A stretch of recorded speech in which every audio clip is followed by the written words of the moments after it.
Hello everyone, welcome to Vision Study Hub. और आज हम लोग डिस्कस करने वाले हैं complex number and quadratic equations को, और ये हमारा दूसरा लेक्चर है कॉम्प्लेक्स नंबर और क्वाड्रेटिक इक्वेशंस में। तो आज हम लोग बात करेंगे डिस्ट्रीब्यूटिव प्रॉपर्टी की। कोई बहुत बड़ी चीज़ नहीं है डिस्ट्रीब्यूटिव प्रॉपर्टी, बहुत ही सिंपल चीज़ है। आप लोग इसके बारे में बहुत पहले से पढ़ते आ रहे हैं, तो उसे मैं यहाँ पे लिख दे रहा हूँ।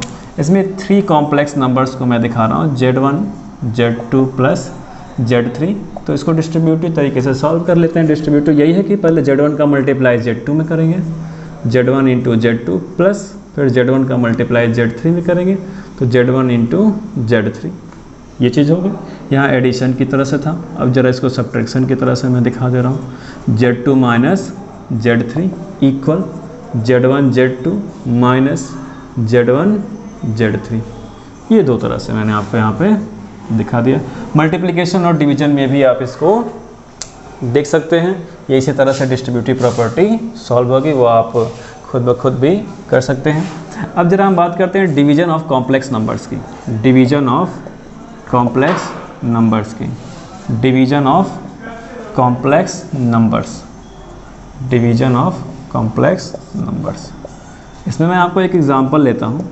एग्जांपल है Z equal 6 plus 3i, 6 plus 3i, ये Z1 हो गया।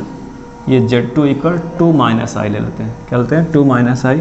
तो Z1 अपॉन ही Z2 तो दिखाते हैं आप डिवीजन में, तो ये हो गया 6 प्लस 3i अपॉन 2 माइनस आई। तो नीचे जो है वो कॉम्प्लेक्स नंबर नहीं रहता, या नीचे इमेजिनरी पार्ट नहीं रह सकता है, आप ऐसे भी कह सकते हैं। तो ये कॉम्प्लेक्स है। कॉम्प्लेक्स कब है? जब इसमें रियल और इमेजिनरी दोनों इंक्लूडेड है। तो हमें क्या करना है कि इस इमेजिनरी को हटाना है, लेकिन ऐसे तो हटा नहीं सकते। तब क्या करेंगे, इसका हम सिंप्लीफिकेशन करते हैं, या रेशनलाइजेशन भी आप उसे कह सकते हैं। तो इसके कंजुगेट से न्यूमरेटर और डिनोमिनेटर में हमें मल्टीप्लाई करना है। तो 2 प्लस आई से न्यूमरेटर में भी मल्टीप्लाई करेंगे और 2 प्लस आई से नीचे भी मल्टीप्लाई करेंगे। तो ये कुछ इस तरह से हो गया। मल्टीप्लाई करते हैं डायरेक्टली, सीधी सी बात है, यहाँ पे करने में कोई दिक्कत नहीं है। तो 6 का मल्टीप्लाई 2 में करेंगे तो हमें मिला 12 प्लस 6 का मल्टीप्लाई i में हुआ तो ये हो गया 6i प्लस 3i का मल्टीप्लाई 2 में हुआ तो ये भी हो गया 6i प्लस 3i का मल्टीप्लाई i में हुआ तो ये कितना हो गया 3i स्क्वायर अपॉन क्या हो गया, अपॉन हो गया 2 माइनस आई और 2 प्लस आई। तो ये a माइनस बी और ये a प्लस बी की तरह है, तो ये हो जाएगा 2 का स्क्वायर यानी कि 4 माइनस और i का स्क्वायर यानी i स्क्वायर। तो i स्क्वायर की वैल्यू कितनी होती है -1, -1 का माइनस में मल्टीप्लाई करेंगे तो कितना हो जाएगा +1 हो जाएगा। तो +1 लिख लेते हैं, अभी लिख लेते हैं। आप वीडियो को रिवाइंड करके देखते रहना कि हाँ सर ने लिखा था। तो अब ये i स्क्वायर जो है यहाँ पे 3i स्क्वायर, आई स्क्वायर की वैल्यू -1 का 3 मल्टीप्लाई हुआ तो कितना हो गया, -3 हो गया। आई स्क्वायर को हटा देते हैं, इसे -3 लिख देते हैं, करेक्ट है। 6i कितना हो जाएगा 12i, और 12 माइनस 3 जाएगा तो कितना मिलेगा हमें 9 मिलेगा।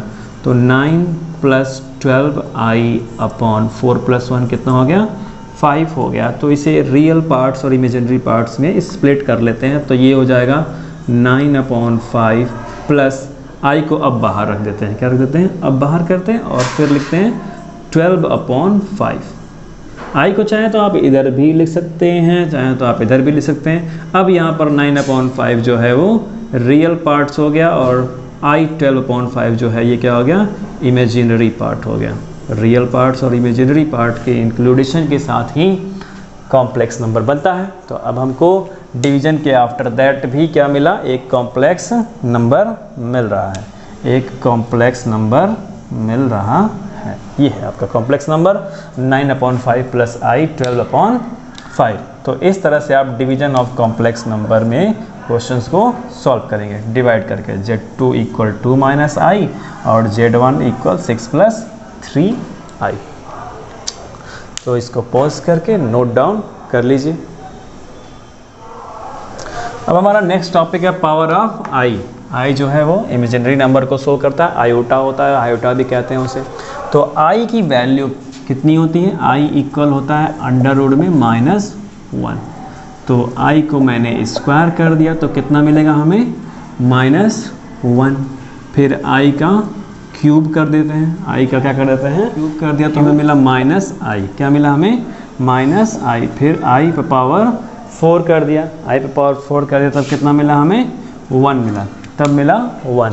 आई की वैल्यू अंडर रूट में -1, आई स्क्वायर किए तो -1 मिला, स्क्वायर रूट हट गया। आई क्यूब किए तो माइनस आई मिला और आई पावर 4 किए तो 1 मिला। ये जो 4 वैल्यूज़ हैं इन्हें लर्न रखेगा हमेशा के लिए। इन्हीं के बेसिस पे आप किसी भी वैल्यू को फाइंड कर सकते हैं। इसके अकॉर्डिंग एक कंडीशन में और दिखा रहा हूँ आपको कि हम i की वैल्यू को 4k+1 लिख रहे हैं, उसका पावर 4k+1 है, तो तब इसकी वैल्यू कितनी आने वाली है। और i की वैल्यू 4k+2 रख दें तब, i की वैल्यू 4k+3 रख दें तब, और i की वैल्यू 4k+4 रख दें तब क्या वैल्यू आने वाली है। तो ध्यान दीजिए i का पावर 4k+1, तो इसको हम कैसे लिख सकते हैं, i का पावर 4 और उसका पावर k लिखा जा सकता है। या अगर आप ऐसे नहीं लिखना चाहते हैं तो इसे मैं ऐसे लिख दे रहा हूँ, i का पावर 4k इंटू आई का पावर 1, ऐसे ही तो लिखते हैं। ये मल्टीप्लिकेटिव प्रॉपर्टी होती है एक्सपोनेंट में, तभी तो हम उसके पावर को ऐड करते हैं।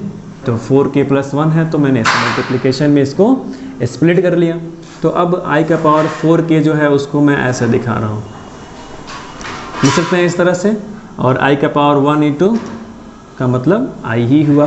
तो i का पावर 4 की वैल्यू कितनी है, 1 है, और 1 का पावर कितना भी आप रखेंगे उसको 1 ही मिलने वाला है। ये आप बहुत पहले से जानते हैं, जब आपने एक्सपोनेंट पढ़ा होगा तभी। तो i के पावर 4 की वैल्यू 1 होने की वजह से इसकी पूरे की वैल्यू क्या होगी, 1 ही आएगी हमेशा। और 1 इंटू आई करेंगे तो आपको कितना मिलना है, i ही मिलना है। क्या मिलना है, i ही मिलना है। सही है। अब उसके अकॉर्डिंग कुछ चीज़ें और देख लीजिए। i का पावर 4k+2, तो i पावर 4k कितना हो गया, वो तो 1 हो गया, कितना है। अब इसको मैं दिखा सकता हूँ कि i का पावर 4k कितना होता है, 1 हो गया। तो 1 इंटू आई स्क्वायर की वैल्यू -1, तो 1 इंटू -1 करेंगे तो कितना मिलेगा आपको, -1 मिलेगा। फिर सेम वैसे ही i का पावर 4k कितना है, 1 है, तो 1 इंटू आई का पावर 3, 1 इंटू आई का पावर 3, तो i का पावर 3 की वैल्यू -i, तो कितना मिलेगा आपको, -i मिलेगा। फिर वैसे ही i का पावर 4k+4, 4k कितना है, 1 है, और i का पावर 4 भी 1 ही है, तो यहाँ वैल्यू कितनी मिल गई, 1 मिल गई। कितनी मिल गई, 1। तो इस तरह से आप वैल्यू को लर्न कर सकते हैं कि i का पावर 4k+2 इक्वल -1 आ रहा है, 4k+3 -i आएगा, और 4k+4 1 आने वाला है। इन चीज़ों को याद रखेंगे तो बहुत बेहतर से रिज़ल्ट आएगा। और ये आपका बेसिक पॉइंट है, i इक्वल अंडर रूट में -1, आई स्क्वायर इक्वल -1, और आई क्यू इक्वल -i। इन्हें लर्न रखेंगे तो बहुत अच्छे से आएगा। तो अब एक एग्ज़ाम्पल लेते हैं, इसको ज़रा सॉल्व करने के लिए एक एग्ज़ाम्पल मैं आपको दिखाता हूँ। वो एग्ज़ाम्पल क्या है, इस तरह का क्वेश्चन पूछा जाता है, i का पावर 598 प्लस 1/i का पावर 392, इसकी वैल्यू कितनी आने वाली है। इस तरह से क्वेश्चन पूछा जाता है। तो हम क्या करना है, हमें 4 से डिवाइड करना है, 598 को और 392 को डिवाइड करते हैं और उसके टर्म में लिखते हैं, तो देखते हैं कितनी वैल्यू आ रही है। तो 4 से डिवाइड किए 598 को, तो हमें मिला i इक्वल, लिखता हूँ किस तरह से, जो आप a इक्वल BQ+R लिखते हैं उसी तरह से लिखना है। BQ+R लिखते हैं ना, क्लास 10th में पढ़ रहे होते हैं, यूक्लिड्स डिवीजन लेमा, उसी के अकॉर्डिंग 4 से डिवाइड किए 4 1 जा 4, तो 4 इंटू 4 1 जा 4, 19 हुआ, 4 4 जा 16 हो गया, तो 3 बच गया, 38 हो गया, तो 4 9 जा 36 हो गया, बच गया 2, तो ये कितना हो गया, +2 प्लस 1/i का पावर 392 को भी ऐसे ही लिख रहे हैं। तो 4 इंटू डिवाइड करेंगे तो 4 9 जा 36 हो गया, बच गया 3, तो 4 8 जा 32, क्या हो जाएगा, 4 8 जा 32 हो गया। अब ध्यान दीजिए, ये जो कंडीशन है, ये यहाँ पर 4 इंटू 149 प्लस 2, ये किस तरह से है? 4k प्लस 2 की तरह है, 4k प्लस 2 की तरह। यहाँ जो दिख रहा है 4 इंटू के की जगह 149 है, प्लस 2 दिख रहा है। तो 4k प्लस 2 की वैल्यू कितनी हो गई आपकी? -1। कितनी हो गई? -1 प्लस 1 अपॉन और i का पावर 4 इंटू 98। तो 4 इंटू 98 क्या ये आपको 4k की तरह दिख रहा है? 4k की तरह, 4 इंटू के प्लेस पर 98, के प्लेस पर तो कोई भी रियल नंबर होगा, तो 98 है के प्लेस पर। तो i पावर 4k की वैल्यू कितनी हो रही है? 1 हो रही है। यहाँ मैंने दिखाया 4k की वैल्यू 1। कैसे? इस चीज़ को मैं यहाँ पे दिखा चुका हूँ कि i का पावर 4 की वैल्यू 1 आएगी तो उसका पावर कुछ भी रखेंगे तो वो 1 ही आता है। तो ये इसकी वैल्यू कितनी हो गई? 1। तो 1 अपॉन 1 को हम 1 ही लिखते हैं, इक्वल हमें क्या मिला? 0। हमारा आंसर है 0। इस पूरे क्वेश्चन को सॉल्व हुआ तो क्या मिला? 0। कैसे सॉल्व हुआ? इस तरह के पैटर्न पे i का पावर 4k प्लस 1, i का पावर 4k प्लस 2 और i का पावर 4k प्लस 3। इस तरह के पैटर्न्स पे सिर्फ यही 4 याद रखने हैं आपको, बाकी अगले जो होंगे वो सेम इसी तरह से आएंगे। आपका जो ये पावर मिलेगा यहाँ पे उसको आपको 4 से डिवाइड करना है, डिवाइड करेंगे तो फिर यूक्लिड्स डिवीजन लेमा के अकॉर्डिंग आपको लिखना है इस तरह से, और फिर इनकी वैल्यू आपको मैंने फाइंड करके दिखाई दी है, वही वैल्यू यहाँ पर पुट करनी है, चाहे कितनी भी बड़ी वैल्यू क्यों ना दी जाए। k की वैल्यू ही बस बड़ी होगी, तो k है, मुझे बस इतना याद रखना है, k की वैल्यू कुछ भी दी गई हो वो मैटर नहीं करता, वो सिर्फ k है। और k के पैटर्न वाले कंडीशंस ये हैं, उसी पैटर्न पे जो वैल्यू आ रही है उस वैल्यू को हमें यहाँ पे पुट करना है। तो वही वैल्यू यहाँ पे पुट की गई है, वैल्यू क्या मिला हमें? 0, और वही हमारा आंसर है। वही क्या है? आंसर है। अब बात करते हैं square root of negative real numbers की, नेगेटिव रियल नंबर्स की। ध्यान दीजिएगा इस टॉपिक को।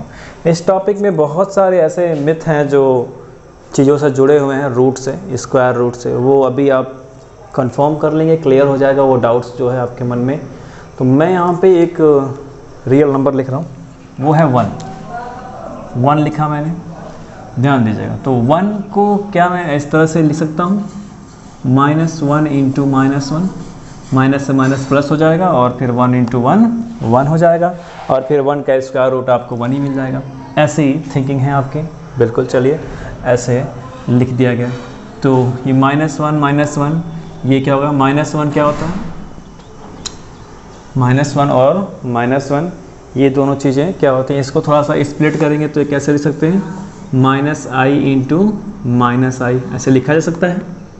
बताया जाता है आपको स्क्वायर रूट के कंडीशन में कि अलग अलग लिख सकते हैं इसको हम, जो प्राइम नंबर्स हैं। वैसे ये प्राइम नहीं है, लेकिन बस ये रियल नंबर है तो इस वजह से ये डन हो रहा है। तो √-1 ये किसकी वैल्यू होती है? i की, और ये भी i की वैल्यू होता है। तो ये क्या हो गया? i स्क्वायर, और i स्क्वायर की वैल्यू क्या होती है? -1। i स्क्वायर की वैल्यू क्या होती है? -1। तो मैंने आपको यहाँ पे 1 के इक्वल -1 को दिखा दिया। किसको दिखा दिया? 1 के इक्वल -1 को दिखा दिया। अब ये कैसे पॉसिबल है? आप कहेंगे सर ये कैसे पॉसिबल है? जी नहीं, पॉसिबल नहीं है, ये बिल्कुल भी पॉसिबल नहीं है। इसका मतलब कहीं ना कहीं तो इसमें हमने मिस्टेक किया है, कहीं ना कहीं गलती है। चूँकि आप भी यही करने वाले हैं, हर कोई यही करता है जो चीज़ें नहीं जानता है। अब ये किन वजहों से 1 इक्वल -1 नहीं होगा, या 1 इक्वल -1 होगा तो कैसे, और नहीं होगा तो क्यों, ये जानना है। तो आपको मैं कुछ कंडीशंस बता रहा हूँ, कुछ फार्मूले, कुछ नहीं बस एक ही है। √a into √b equal √ab लिखते हैं। क्या लिखते हैं? √a का मल्टीप्लाई √b में तब होता है जब √, में ही वो चीज़ आती है a इंटू b होता है, फिर उसका अगर स्क्वायर रूट पॉसिबल है तो बाहर निकालिए। तो ये होता कब है? होता कब है? when a ग्रेटर हो 0 से और b ग्रेटर हो 0 से। तो जब a 0 से ग्रेटर हो गया और b 0 से ग्रेटर हो गया, इसका मतलब क्या होगा कि either both a and b are positive, a and b are positive, या तो दोनों a और b क्या हों? पॉजिटिव हों, या एनी वन पॉजिटिव, इन दोनों में से कोई एक क्या हो? पॉजिटिव हो, either both A and B are positive या एनी वन पॉजिटिव, कोई एक क्या हो इसमें से पॉजिटिव हो, कोई एक इसमें से क्या हो पॉजिटिव हो, तब आप कहेंगे कि ये कंडीशन फॉलो होता है, under root A into under root B equal under root A B. But आपने यहाँ पे क्या दिखाया है, ये दोनों ए इंटू बी के रूप में जो भी है वो क्या है निगेटिव में है, क्या है निगेटिव में है। तो तब हम ये कहेंगे कि व्हेन ए या when both A and B are negative, जब ए और बी निगेटिव होंगे तब ये अप्लाई नहीं होगा, नॉट अप्लाइड, क्या होगा अप्लाई नहीं होगा, ये वाली कंडीशन अप्लाई नहीं होगी, under root A into under root B equal under root A B, ये वाली कंडीशन अप्लाई नहीं होगी जब ए और बी क्या हो निगेटिव हो। तब दोनों की बात हो रही है, मैं क्या कह रहा हूँ यहाँ पे, व्हेन बोथ दोनों, जब ए और बी निगेटिव हों, आर निगेटिव, जब दोनों निगेटिव हों तब ये कंडीशन अप्लाई नहीं होती है। मैंने यहाँ पर डिफिनेशन बताया आपको कि आइदर बोथ, या तो ए और बी दोनों पॉजिटिव हो या उसमें से कोई एक पॉजिटिव हो। तो जब एक पॉजिटिव होगा तो एक तो निगेटिव होगा ही, एक पॉजिटिव होगा तो एक निगेटिव होना तय है, करेक्ट है। तो सीधी सी बात है, जब एक निगेटिव हो गया तो उसके लिए तो ये कंडीशन चलो फॉलो अप हो गया, बट जब दोनों निगेटिव हो जाएंगे तब ये फॉलो अप नहीं होगा। तो यहाँ भी ये फॉलो अप नहीं है, तो -1 इंटू 1 लिखेंगे तब ये नहीं आने वाला है, तब बिल्कुल नहीं आएगा। तो -1 इंटू -1 करते तभी आता है ना। तो जब दोनों निगेटिव हैं तब आप इस तरह से आप इसको लिख नहीं सकते, ये चीज़ नहीं कर सकते। तो नहीं कर सकते तो ये -1 के इक्वल 1 कभी नहीं आएगा, यानी ये मिस्टेक है, मिस्टेक यहाँ पे है। आप इस चीज़ को इस तरह से नहीं लिख सकते या इसको इस तरह से नहीं लिख सकते जब दोनों निगेटिव हैं तब। जब दोनों पॉजिटिव होंगे या दोनों में से कोई एक पॉजिटिव होगा तभी आप इसको लिख सकते हैं। तो इसलिए नेगेटिव रियल नंबर्स का स्क्वायर रूट बहुत ही बेहतरीन तरीके से समझ लो, ये कंडीशंस हैं, इसको कभी भूलना नहीं तो 1 के इक्वल -1 ला दोगे, फंस जाओगे, कोई और पूछ देगा तो कि कैसे आ गया। तो उसके लिए ये कंडीशन है, ये लर्न रखना। अब बात करते हैं आइडेंटिटीज़ ऑफ कॉम्प्लेक्स नंबर्स की। आइडेंटिटीज़ इससे पहले जो पढ़ते आ रहे थे उसी के अकॉर्डिंग आइडेंटिटीज़ है यहाँ पे, बट यहाँ पे एक चेंजेस है, वो कॉम्प्लेक्स नंबर उसमें यूज होने वाले हैं। तो मैंने यहाँ पे लिख दिया Z1 + Z2 का होल स्क्वायर, यानी Z1² + Z2² + 2Z1 Z2। आप बहुत बेहतरीन तरीके से जानते हैं A + B के होल स्क्वायर की तरह से। सेम वैसे Z1 - Z2 का होल स्क्वायर, यानी ये हो गया A - B के होल स्क्वायर की तरह से कि Z1² + Z2² - 2Z1 Z2। फिर लिखा है मैंने Z1 + Z2 का होल क्यूब, तो ये हो गया A + B के होल क्यूब की तरह से कि Z1³ + Z2³ + 3Z1 Z2, Z1 + Z2 bracket में रहता है। फिर Z1 - Z2 का होल क्यूब, ये हो गया A - B के होल क्यूब की तरह से कि Z1³ - Z2³ आप ये सब चीज़ें जानते हैं, पिछले क्लासेस में पढ़ चुके हैं। बस इसमें कॉम्प्लेक्स नंबर यूज हो रहा है, बस इसमें क्या हो रहा है, कॉम्प्लेक्स नंबर यूज हो रहा है। ये हो गया A² - B² फार्मूले के अकॉर्डिंग, A² - B² फार्मूले के अकॉर्डिंग ये सॉल्व हो रहा है। Z1 + Z2 एक ब्रैकेट में, Z1 - Z2 एक ब्रैकेट में। इस तरह से और भी आइडेंटिटीज़ आप बना सकते हैं, और भी आइडेंटिटीज़ जिसमें नॉर्मल रियल नंबर्स यूज होता है, तो उन रियल नंबर्स के प्लेस पर आप कॉम्प्लेक्स नंबर Z1 Z2 करके राइट कर सकते हैं। अब बात करते हैं मॉडुलस ऑफ कॉम्प्लेक्स नंबर के, मॉडुलस ऑफ कॉम्प्लेक्स नंबर की। तो इसमें मैं एक कॉम्प्लेक्स नंबर ले रहा हूँ Z = A + IB। तो इसका मॉडुलस होता है, यानी कि मॉड में इसको जब दिखाया जाता है तो इसकी वैल्यू हो जाती है √A² + B², √A² + B²। ठीक वैसे ही कंजुगेट अगर इसका लेंगे तो Z बार लिखेंगे, A - IB लिखते हैं। तब इसका हम मॉड फाइंड करने जाएं तब क्या हो जाएगा, तब सेम इसी पैटर्न पे लाओ इसको। तो A² प्लस, अब यहाँ पे B निगेटिव है तो -B का होल स्क्वायर, -B का होल स्क्वायर करेंगे तो बात क्या होनी है, सेम ही आनी है। तो इससे एक कंक्लूज़न निकलता है। कंक्लूज़न क्या है कि mod Z equal mod Z बार इक्वल -Z भी लिख सकते हैं, -Z का बार। ये तीनों क्या होते हैं, एक दूसरे के इक्वल होते हैं, ये तीनों एक दूसरे के इक्वल होते हैं। फिर बात करें अगर हम सेकंड नंबर जेड इन्वर्स की, जेड इन्वर्स यानी कि 1/z, 1/z की बात करें तो 1/z, जेड जो है मैंने a प्लस आई बी लिया है, तो a प्लस आई बी यहाँ पर राइट करते हैं। तो इसका कंजुगेट से हम ऊपर नीचे मल्टीप्लाई करते हैं, तो ये हो जाएगा a minus i B upon a minus i B. तो ये हो गया a square minus i B square, और ऊपर हो गया a माइनस आई बी, और नीचे a square minus i B square होगा तो कितना हो जाएगा, आई स्क्वायर की वैल्यू -1, तो a प्लस बी स्क्वायर लिखेंगे। पिछले वीडियोज़ में मैंने ये सब चीज़ें बताई थी। तो इसको अगर हम स्प्लिट करेंगे तो ये कुछ इस तरह से हो जाएगा कि a upon A square plus B square plus i, plus नहीं माइनस है ना, तो minus i B upon A square plus B square.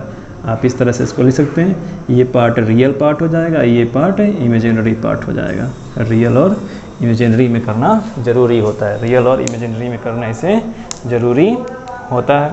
तो इसको एक कंडीशन के तौर पे और दिखा सकते हैं, यहाँ पे रियल और इमेजिनरी तो दिखा दिए। अगर हम बात करें इसकी a minus i B upon A square plus B square की बात करें, सिर्फ इतने की बात करते हैं, इसको a minus i B upon A square plus B square की बात करें, और 1/z की बात करें, 1/z की बात करें तो इसे लिखते हैं 1/z equal a minus i B क्या है, z बार है, z bar upon A square plus B square क्या है, A square plus B square क्या है, मॉडुलस जेड है, मॉडुलस जेड या मॉडुलस जेड बार भी लिख सकते हैं। तो मॉडुलस जेड में यहाँ पर लिख दे रहा हूँ, मॉडुलस जेड बार लिख करके आप उसको कर सकते हैं। तो ये एक रिलेशन यहाँ पर दिखाया जा रहा है। क्रॉस मल्टीप्लाई करेंगे तो ये कुछ इस तरह से बन जाएगा कि Z into Z bar equal modulus Z, modulus Z का मल्टीप्लाई 1 में और जेड बार का मल्टीप्लाई जेड में। तो ये यहाँ पर एक और रिलेशन मिलेगा, एक और रिलेशन यहाँ से मिलेगा सेकंड नंबर वाले में, सेकंड नंबर वाले में एक और रिलेशन मिलेगा इसके साथ साथ कि z into Z bar equal modulus Z होता है। तो इसे लर्न रखना, z into Z bar equal modulus Z भी होता है, और अगर मैं ऐसे भी लिख दूँ तो भी ये चीज़ें क्या सही हैं, z into Z bar equal modulus Z bar, equal modulus Z बार करके भी लिख सकते हैं। वो कंजुगेट का भी मॉडुलस उतना ही आता है, उतना ही आता है सेम। तो ये बातें ज़रा नोट कर लो अभी इसके आगे। और अगर हम बात करें थर्ड नंबर की, तो थर्ड नंबर मैंने ऐसे लिखा, एक ही मॉडुलस में z1 अपॉन z2 करके लिख दिया। तो इसको हम अलग अलग लिख सकते हैं, z1 मॉडुलस अलग अपॉन z2 का मॉडुलस अलग, ऐसे डिवीज़न में लिख सकते हैं।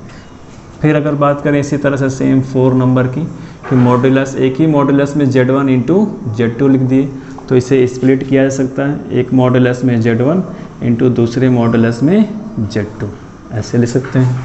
फिर बात करें 5 नंबर की, 5 नंबर की बात करें तो यहाँ पे ज़रा आइडेंटिटीज़ में आ जाओ, z1 प्लस z2 का मॉडुलस में होल स्क्वायर, मॉडुलस में होल स्क्वायर, तो मॉडुलस z1 का होल स्क्वायर, z1 का होल स्क्वायर प्लस मॉडुलस में z2 का whole square plus plus plus उसके बाद 2 रियल z1 इंटू z2, ये ब्रैकेट में लिखा है मैंने, मॉडुलस में नहीं लिखा है। 2 रियल यानी कि रियल पार्ट्स मिलेंगे z1 इंटू z2 के, z1 का z2 में मल्टीप्लाई करेंगे तो जो रियल पार्ट्स मिलेगा वो यहाँ पर मिलने वाला है, वो यहाँ पर मिलने वाला है। फिर बात करें 6 नंबर की, 6 नंबर जो है वो है z1 माइनस z2 का whole square, z1 minus z2 का होल स्क्वायर किसमें, मॉडुलस में, यानी ये हो गया z1 का मॉडुलस में स्क्वायर माइनस z1 का whole square plus plus modulus में z2 का होल स्क्वायर माइनस 2 इमेजिनरी 2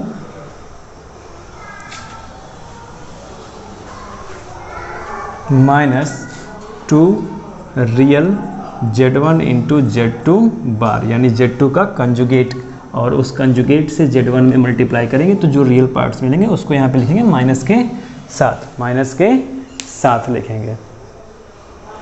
अब बात करते हैं 7 नंबर इसकी प्रॉपर्टीज़ के बारे में। मैं यहाँ पे कह रहा हूँ कि मॉडुलस z इक्वल 0, यदि ऐसा है इफ़ मॉडुलस z इक्वल 0 तो z इक्वल लेते हैं a प्लस आई बी।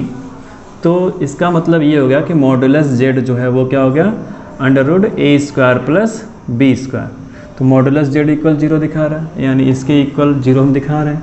तो इसका मतलब ये हुआ कि a भी 0 होगा और b भी 0 होगा, a भी 0 होगा और b भी 0 होगा, तभी तो उसकी वैल्यू क्या होगी, 0 आएगी, तभी तो उसकी वैल्यू 0 आएगी। इसका मतलब यहाँ पे हुआ कि रियल पार्ट्स जो z का होगा वो भी 0 होगा और इमेजिनरी पार्ट्स जो z का होगा वो भी क्या होगा, 0 होगा। रियल पार्ट्स जो z का होगा वो भी 0 होगा और इमेजिनरी पार्ट जो होगा z का वो भी 0 होगा। प्रॉपर्टीज़ में ये बहुत ही इंपॉर्टेंट प्रॉपर्टीज़ है, इसको याद रखना कि अगर z equal a plus i B है तो उसका मॉडुलस z इतना होगा, और अगर 0 होता है तो a भी 0 होगा और b भी 0 होगा, और उसकी वजह से z का रियल पार्ट्स भी 0 होगा और इमेजिनरी पार्ट्स भी क्या होगा, 0 होगा। रियल पार्ट्स a है, इमेजिनरी पार्ट्स b है, तो दोनों क्या होंगे, 0 होंगे।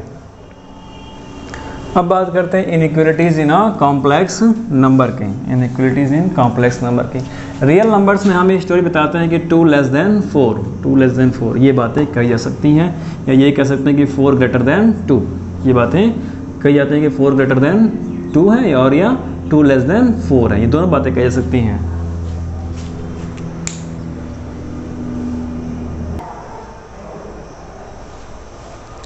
बट हम यहाँ ये नहीं कह सकते कि Z1 लेस देन है Z2 से या Z1 ग्रेटर है Z2 से।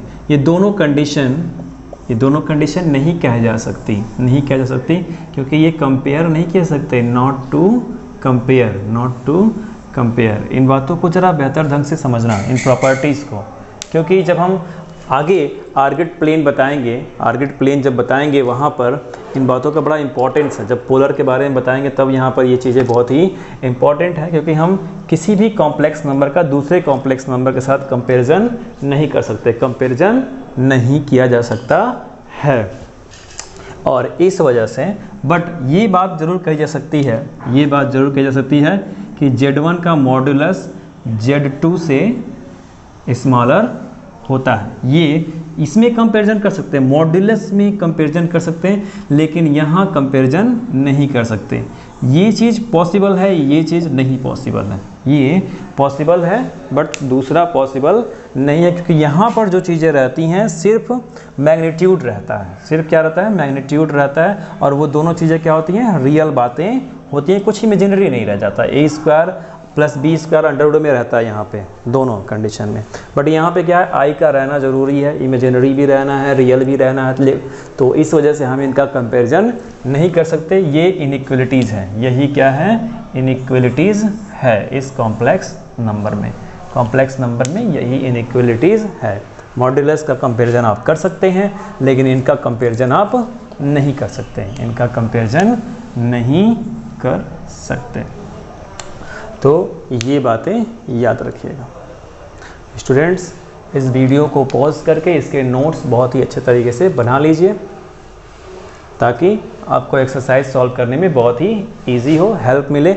ये सब हेल्पफुल वीडियोस हैं, इससे आपको एक्सरसाइज करने के क्वेश्चंस को सॉल्व करने में बहुत ही आसानी होगी, बहुत ही हेल्प मिलने वाली है।